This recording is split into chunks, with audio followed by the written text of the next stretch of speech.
welcome to the Career Refresh Podcast. I'm your host, Jill Griffin.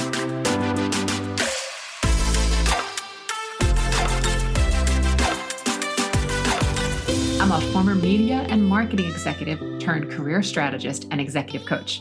I spent my career working my way up and through the ranks of global organizations and startups, and today I show others how to do the same.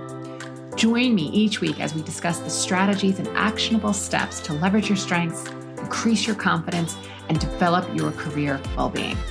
Ready? Let's do it.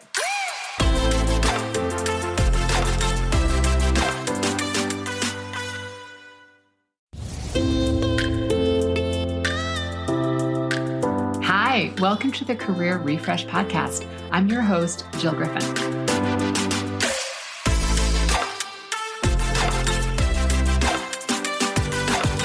I'm a former media and marketing executive turned career strategist and executive coach. I spent my career working my way up and through the ranks of global organizations and startups, and today I show others how to do the same. Join me each week as we discuss the strategies and actionable steps to leverage your strengths, increase your confidence, and develop your career well-being. Ready? Let's do it.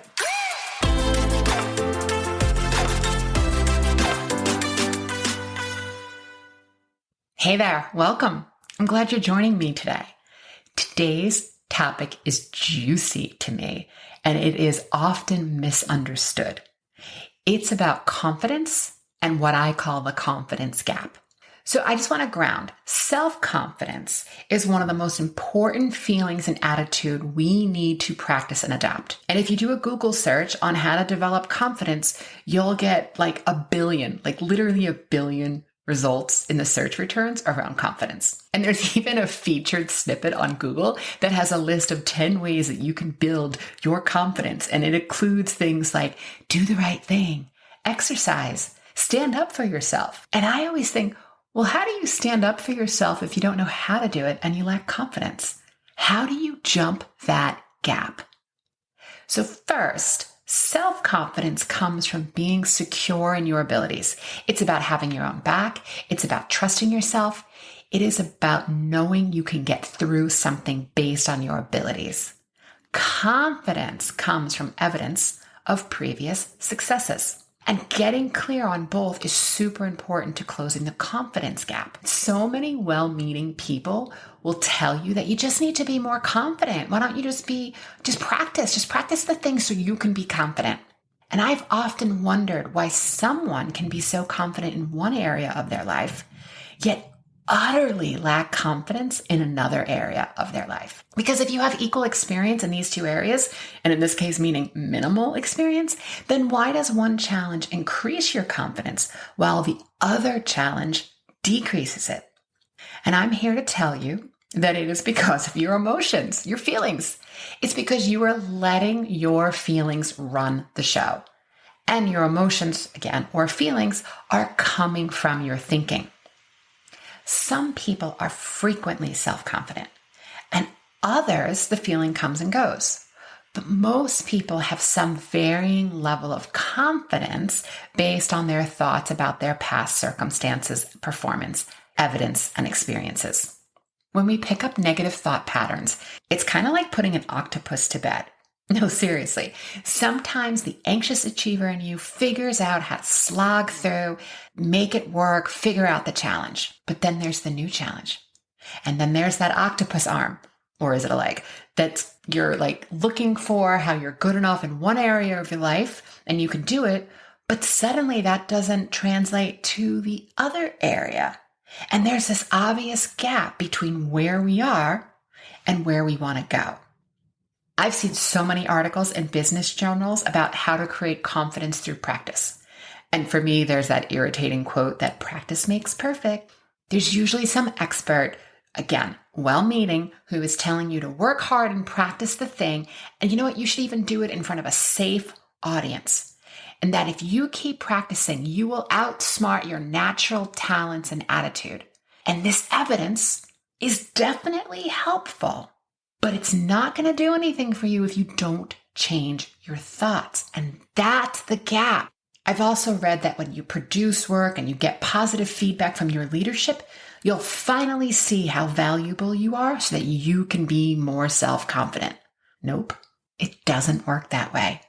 You can't fix your self-confidence solely through accomplishing something. You think if you could do the thing or get the win, you will feel better about yourself. But you cannot close the confidence gap through something external. It is an inside job.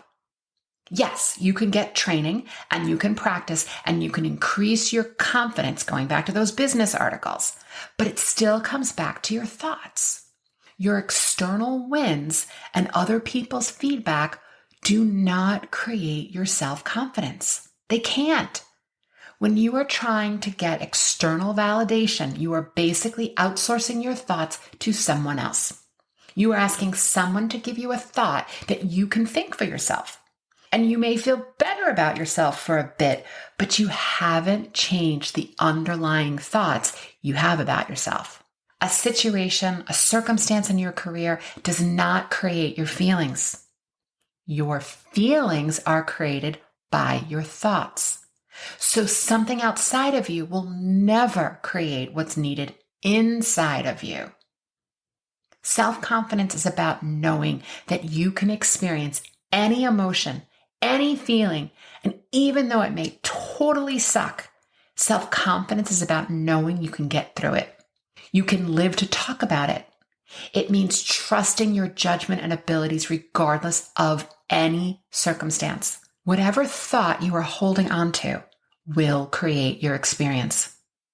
Cognitive behavioral therapy has taught us about the think, feel, act cycle. And Chinese philosopher Lao Tzu is credited as the person to write, and I'm paraphrasing here, your thoughts become your words and your words become your actions.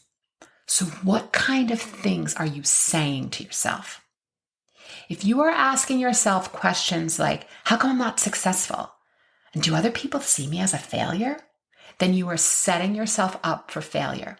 The work here is to shift your thoughts and to ask yourself better questions. The key to asking yourself better questions is to flip to why statements. Ask yourself, why shouldn't I accomplish this? Why shouldn't I accomplish the things that I set my mind to?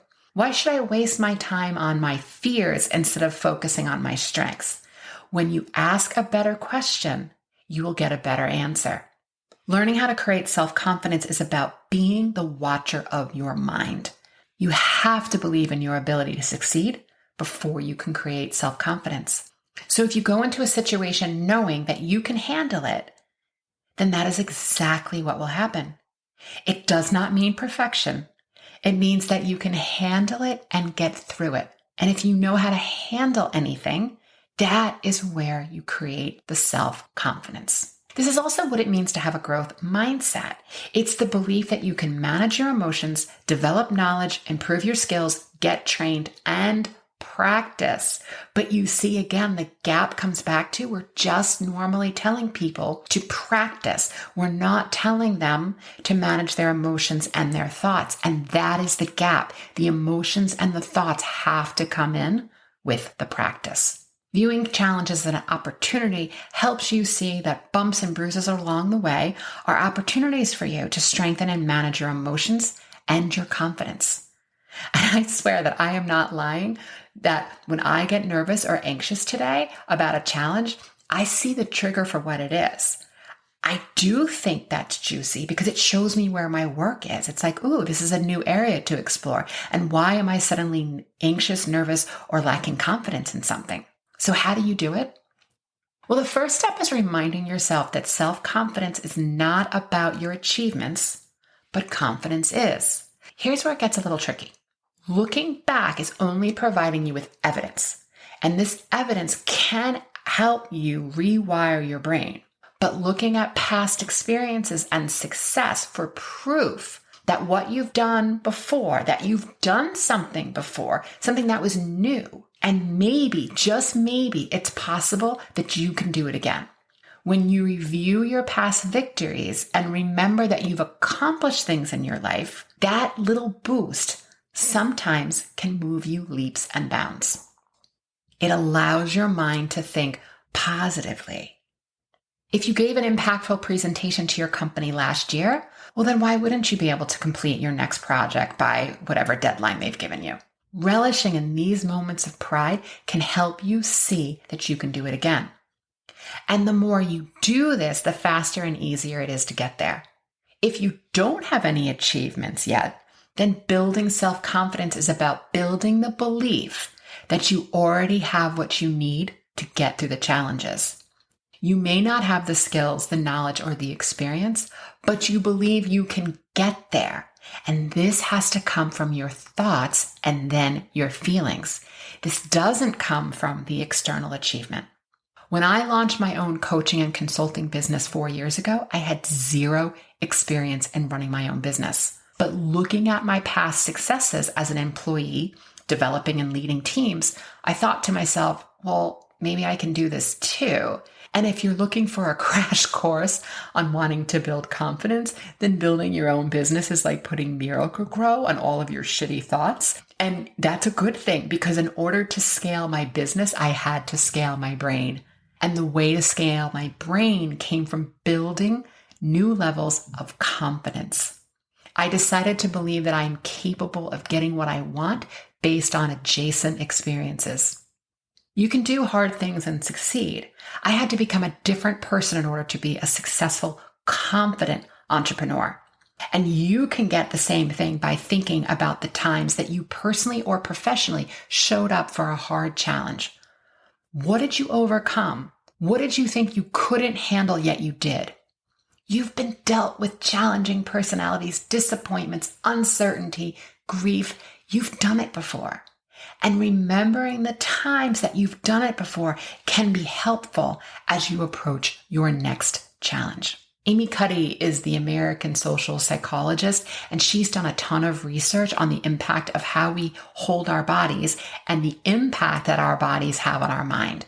She's got a great TED Talk. I will put that link in the show notes. But the poses she suggests immediately change your body chemistry. And these changes affect the way you do your job and interact with other people. Think of it like an athlete getting ready for the game, right? They're amping themselves up to create that shift, to create that confidence. That's another way of generating confidence against something that you haven't done before, closing the gap. And lastly, consistency and frequency are some of your best tools. Practicing your thinking, where you've overcome challenges in the past, will help you build the self-confidence to know that you can do it again in the future. So if you think you want some help or a boost in building your confidence, I'd be honored to help you. Check out the details in the show notes. It'll also tell you where you can apply for my one-on-one coaching program. All right, my friends, thanks for joining me this week. Until next time. Hey, thanks for listening to the Career Refresh Podcast. If you're enjoying this and you want more information, go to my website, jillgriffincoaching.com. There you can find information on how to work with me one-on-one or my group programs, or even bring me into your workplace. I'll put the link to my website in the show notes.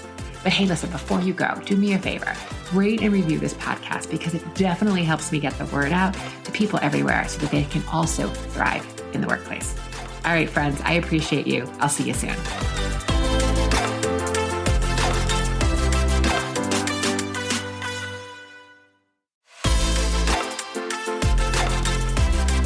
Hey, thanks for listening to the Career Refresh Podcast.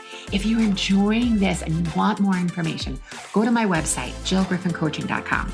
There you can find information on how to work with me one-on-one or my group programs, or even bring me into your workplace. I'll put the link to my website in the show notes. But hey, listen, before you go, do me a favor, rate and review this podcast, because it definitely helps me get the word out to people everywhere so that they can also thrive in the workplace. All right, friends, I appreciate you. I'll see you soon.